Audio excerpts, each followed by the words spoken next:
আমি কিন্তু সিভি বানায় দেওয়ার বিজনেস করলেই পারতাম, ভালো প্রফিট হতো। তোমার মাথায় খালি বিজনেসের চিন্তা কেন? তুমি নিজে চাকরির জন্য ট্রাই করলে কি হয়? আমি চাকরির জন্য কেন ট্রাই করব? আমি তো চাকরিই করব না। আমি তো অনেক আগে থেকে তোমাকে বলছি যে আমি বিজনেস করব, and I want to be a very very successful entrepreneur.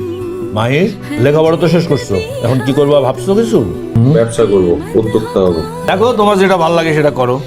বাবা আমার বিয়ে নিয়ে খেপছে। Wow, congratulations. আচ্ছা আচ্ছা ঠিক আছে। সব সময় না ফাইজলামি ভাল লাগে না, বি সিরিয়াস। আচ্ছা ঠিক আছে, সিরিয়াস। কেন খেপছে? আচ্ছা কি করতে হবে আমাকে সেটা বলো। তুমি জানো না কি করতে হবে, আর তুমি করবাই বাকি। এখনো তো কিছু শুরুই করতে পারে নাই। মানুষ বিজনেসের সব প্ল্যানিং না গ্রাজুয়েশনের আগে করে, এখানেও তুমি লেট। আর আমি তোমাকে বলছি না, বাবা চাকরিজীবী ছেলে ছাড়া কিচ্ছু বুঝে না। তোমার ব্যাকডেটেড কথা কি করে বলে লোকটা? কারণ এই লোকটা জানে বিজনেসে অনেক রিস্ক থাকে। কোন বাবা তার মেয়েকে একটা রিস্কি প্রফেশন জামার হাতে তুলে দিবে? তুমি আমাকে বলো। আমি আমি আমি আমি যদি বাবা হইতাম, আমি আমার নিজের মেয়েকে একজন ব্যবসায়ীর হাতে তুলে দিতাম। যেখানে ভালোবাসাটা মুখ্য, প্রফেশন নিয়ে পড়ে আছে। কথা বলতে আসি, এটার উপর রাগ ঝাড়। তোমাকে কিভাবে ছুঁড়ে ফেলতে পারবো না। তুমি বোতলটা ছুঁড়ে ফেললা, আর কোত্থেকে একটা টোকাই এসে উঠায় নিয়ে গেল। ব্যাপারটা আমার একটু ভেতরে ঢুকে দেখতে হবে। তুমি কি এখন ভাঙাড়ি বিজনেস শুরু করতে চাচ্ছো? করতেও পারি। তারপর মাই সাহেব কেমন দেখলেন আমার ফ্যাক্টরি? ভাইয়া যা দেখলাম সব নতুন দেখলাম, মানে এগুলো আগে কখনো দেখিনি। আসলে ভাইয়া আপনার কাছে আমি আসছি কৌতূহল নিয়ে। বুঝতে পারছি, আর কোথাও থাকাটাই স্বাভাবিক। ভাইয়া আমি যদি এই বিজনেসটা করতে চাই, আপনি কাউকে হেল্প করবেন? অফকোর্স হেল্প করবো। থ্যাংক ইউ ভাইয়া। আপনারাই তো নতুন সব আইডিয়া জেনারেট করবেন, তাই না? সবাই যদি গার্মেন্টস ব্যবসার পিছনে ছোটে তাহলে কি করে হবে বলুন? থ্যাংক ইউ ভাইয়া। আসো বাবা, ও হচ্ছে মারিয়া। আসসালামু আলাইকুম।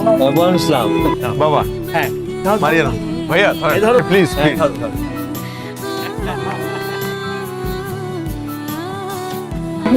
এটাই তোমার সারপ্রাইজ ছিল? হ্যাঁ, আমার আগে সন্দেহ হয়েছিল তুমি এমন কিছুই করবে। কেন তুমি খুশি হও নাই? হ্যাঁ খুশি হয়েছি। কখন আসছো তুমি? আমি কি বেশি লেট করে ফেললাম? আধা ঘন্টা লেট হয়েছে। তুমি এত দেরি করলে কেন?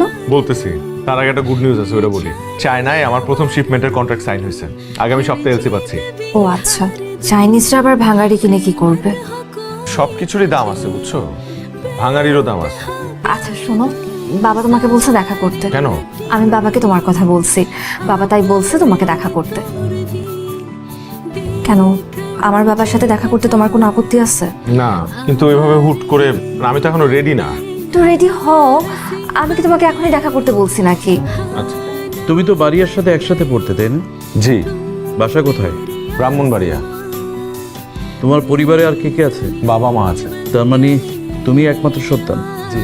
গ্রাজুয়েশন তো শেষ, এখন কি করার কথা ভাবছো? ব্যবসা, আমি অলরেডি একটা ব্যবসা শুরু করেছি। ব্যবসা? কিন্তু এটা তো কোনো ফিউচার নেই, খুবই রিস্কি। কারো কপাল খুলে আবার কারো কপাল খুলেই না। এনিওয়ে, কি ব্যবসা করার কথা ভাবছো? পেটফ্লেক্স, পেটফ্লেক্স এক্সপোর্টের বিজনেস। পেটফ্লেক্স মানে হচ্ছে, জানি জানি, পেট ফ্লেক্স কি জিনিস আমি জানি।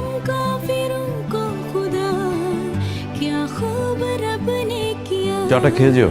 আঙ্কেল আমাদের শেষ, তোমার সাথে আমার কথা শেষ। মারিয়া কই তুমি?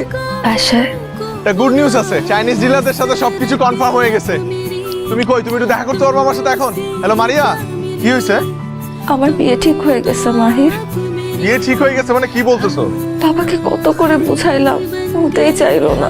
তাহলে তোমার বাবা আমার সাথে দেখা করলো কেন? দেখা করলে কি বিয়ে হয়ে যায়? আমি তো তোমাকে কতবার বললাম, চাইলাম, বাবা চাকরিজীবী ছেলে ছাড়া আমাকে বিয়ে দিবে না। মারিয়া আমার মনে হয় কি জানো, এই বিয়েতে তোমার বেশি একটা অমত নাই। বুঝতে পারতেছি না, আমার কিছু ভালো লাগতেছে না, আমার অস্থির লাগতেছে। অস্থির লাগতেছে না? অস্থির লাগতেছে, অস্থির লাগতেছে তোমার? আচ্ছা তোমার আমি একটু হেল্প করি। যেই ছেলেটার সাথে তোমার বিয়ে ঠিক হয়েছে না, ওই ছেলেটারই বিয়ে করে ফেলো। আসলে আমার মতো এত ছোটখাটো একটা ব্যবসায়ীর সাথে তোমার তোমার যাই না, ওরে বিয়ে করে ফেলো। হ্যাঁ কি একটু রিলিফ লাগতেছে না এখন? মাহির, গুড বাই। আর কখনো আমি তোমাকে ফোন করবো না। ভালো থাকো। हर जीत भी हार दूं, कीमत हो कोई तुझे জি বলেন। স্যার আমাদের একটা ভুল হয়েছে, আমি সব বের করেছি। আসলে রাজীব সাহেবের কোনো দোষ নেই, উনি নতুন তো তাই খুব সহজে অফিস পলিটিক্সের শিকার হয়েছেন। সব চাল চেলেছেন আসলে আমাদের পুরনো শমশের সাহেব। শমশেরই কাজ করেছে? জি স্যার। আচ্ছা আপনি এক্ষুনি রাইট না ওকে ফায়ার করেন। রাজীবকে আমি কল দিচ্ছি, ওনার সাথে অনেক বড় একটা অন্যায় হয়েছে। এখন আমি আসলে জানতাম না যে রাজীব। বলতে হবে না, আমি জানতাম। তুমি জানতে? নিজের স্বামীর বসের নাম জানবো না? আর তাছাড়া তুমি তো এখন একজন বিখ্যাত বিজনেসম্যান। আমি রিয়েলি সরি মারিয়া, আসলে অফিসের মধ্যে একটা ভুল বোঝাবুঝির কারণে আজকে ওনার এই অবস্থা। আমাদের ছোট একটা মেয়ে আছে, আল্লাহ যেন ওর বাবাকে বাঁচিয়ে দেয়। রাজীবের কিচ্ছু হবে না, আই প্রমিস। ওর যা লাগে ওটা আমি বিয়ে করবো। Thank you. ভালো কথা, বাবা তোমার সাকসেস দেখে খুব খুশি হয়েছিল।